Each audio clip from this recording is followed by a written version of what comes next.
Danmarksmesterskabet. Jeg har faktisk lige tilmeldt, og det var ikke særlig fair over for de andre. Jeg har lige tilmeldt her.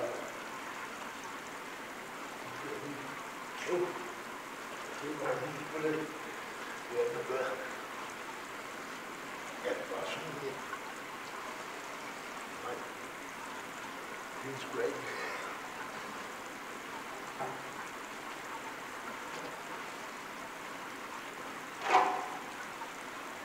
Sorry.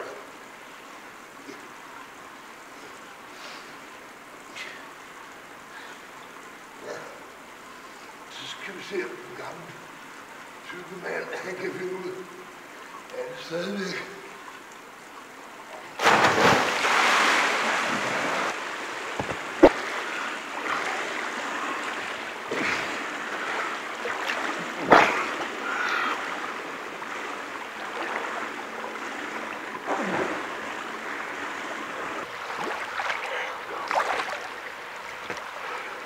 Ja, de der vinduer og de stole, de gjorde en meget stor forskel i mit liv i svømmehallen. Eller i det hele taget som menneske.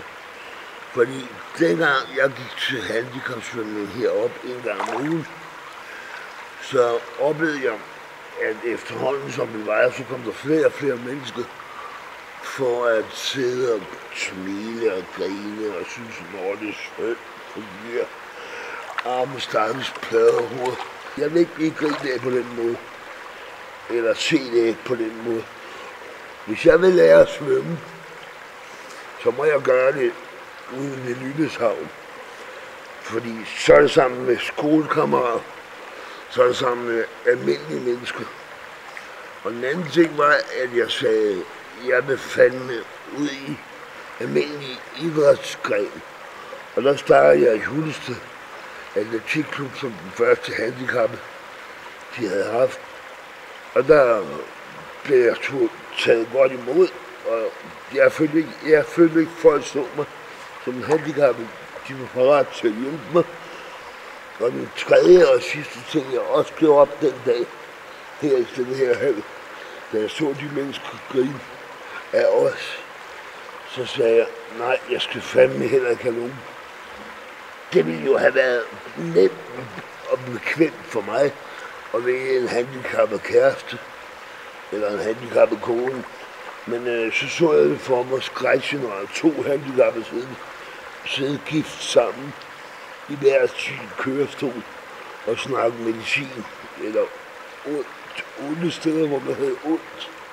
Og det sagde jeg, nej, det er jeg sgu for stolt til, at det vil jeg ikke leve. Jeg vil ud og kæmpe, og så må jeg tage den tid. Så jeg kom så 10 år senere i gang, men det var da godt nok. Jeg vidste på et eller andet tidspunkt, så vidste jeg, så ville der falde en eller anden kvinde i kløerne på mig. Og det blev gudskelov min kone, som er Janne Kirkegaard nu, og hvad har han det?